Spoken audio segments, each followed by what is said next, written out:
PEGI 16. Destiny has fundamentally shifted with Forsaken, and I think that what you're going to see from now on is a lot of the philosophies that we learned and demonstrated are going to be carried forward. New pursuits, pinnacle activities, raids, new weapons, and more power to go after. And that's what the seasons and the annual pass are about. Every time you log in for the reset on Tuesday, something's happening in the world that's changing. It's going to be like a little advent calendar where you're unwrapping the little gifts underneath the tree, not knowing exactly what's in them.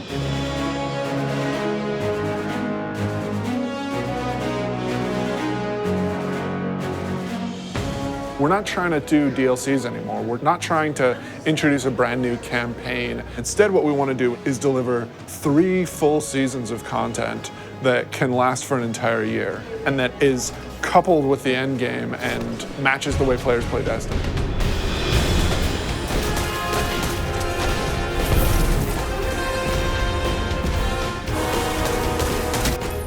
We're taking a really different approach this time around. We're changing that paradigm a lot. We're changing because of the player feedback. We're changing because of the reception to Dreaming City. And we're changing because players want to be able to experience the game, not just in day one feast mode. They want that buffet to last throughout the year and give them reasons to keep coming back. For Forsaken, the quote was like, it's an end game with a campaign, not a campaign with an end game. And we are definitely like adding to the end game. Seasons are really about having content that is available for all players. It's Iron Banner, Crucible, holiday events. But Annual Pass is about having this additional layer of premium content on top of that. The most exciting Destiny is that kind of unexpected Destiny. That is so cool. They like open up portals. We had secrets in Forsaken, and now we want to do more secrets. We can't talk about those, otherwise they wouldn't be that anymore. So the nature of trying to surprise people is that sometimes you're going to land things and sometimes you're not. The Forsaken Annual Pass is about continuing to like take those chances and take those risks and trying to surprise people with the different ways that we're going to deliver content. Dude, this is awesome. It's tasty, nutritious, and delicious. It is dead taken. Whisper of the worm. Heck yeah. Woo, baby. I'm not at 600 yet. I don't know if you are, but like 580. 580. Yeah, 564, I think. He went on vacation. I went on vacation, so. Every season, we are going to be raising the power cap by 50 for all Forsaken owners. They're still going to get new gear. They're going to get to raise their power to improve their Guardian. For the annual pass, we want to provide a new way for you to pursue the end game. So in Season of the Forge, that's going to be the new Black Armory forges and a new Horde mode-based experience.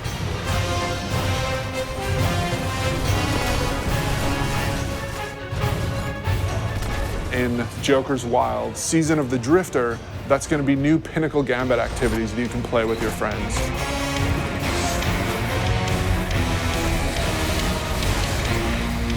And then in Season 7, the focus is really on discovery and subversion and exciting new secrets that we can't wait for players to discover themselves.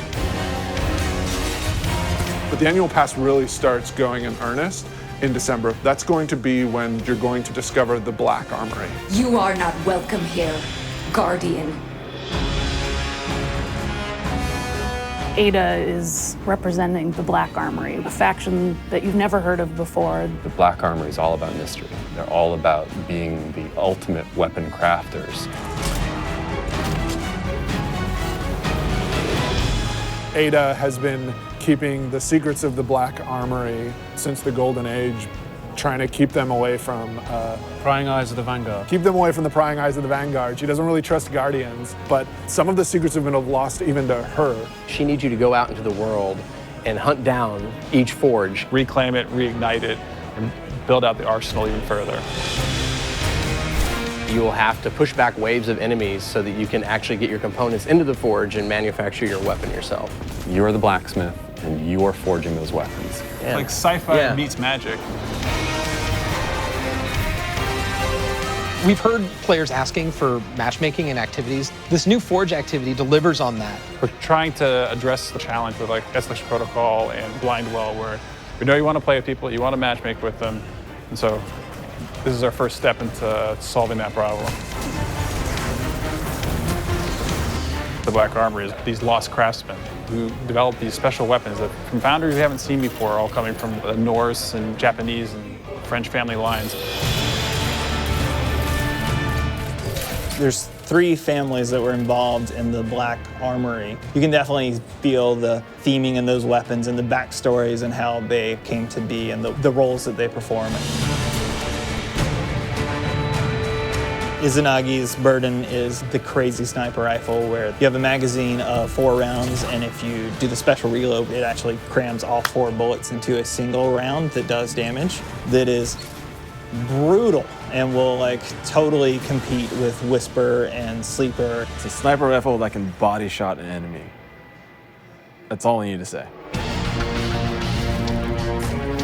The bow is from the French family. It's beautiful. It feels a little thorny in the way it plays. If you like Thorn from Destiny 1, you're gonna love this bow.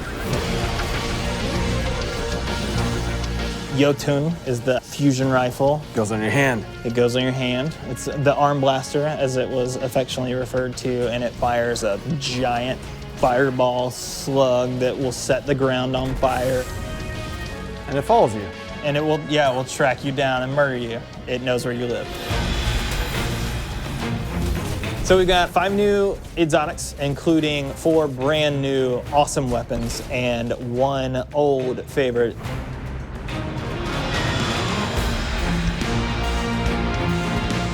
We have new legendaries, including the returning archetype of the machine gun.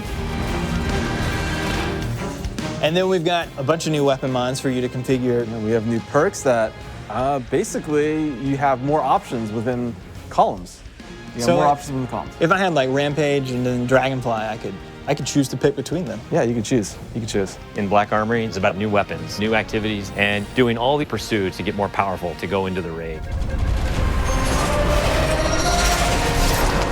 We're gonna mix it up. We're gonna go to the city. Like, we've never done anything like that before, and it's awesome. And you drop straight into this old part of the city that you haven't ever been in because it's been off limits. It's about the unexpected. It's got vehicles. It's different in a very refreshing way. It's a throwback to Wrath of the Machine style combat. It's much more focused on high action, high adrenaline. Keep the throttle pegged. That would be my my advice. We really don't want to be a box product that you think of as being on a disc. We want to be a world that evolves and changes over time. Anytime you try something new, it's going to be uncomfortable, it's going to be scary, but we got to forge ahead. Like, the world's changing, games are changing. It's time to set a new course. Yeah. We don't want to play it safe. We want to take risks, and we want to have this annual pass explore some of these areas that we haven't done before. We think that started with Forsaken, and we liked what we did, and we want more of it.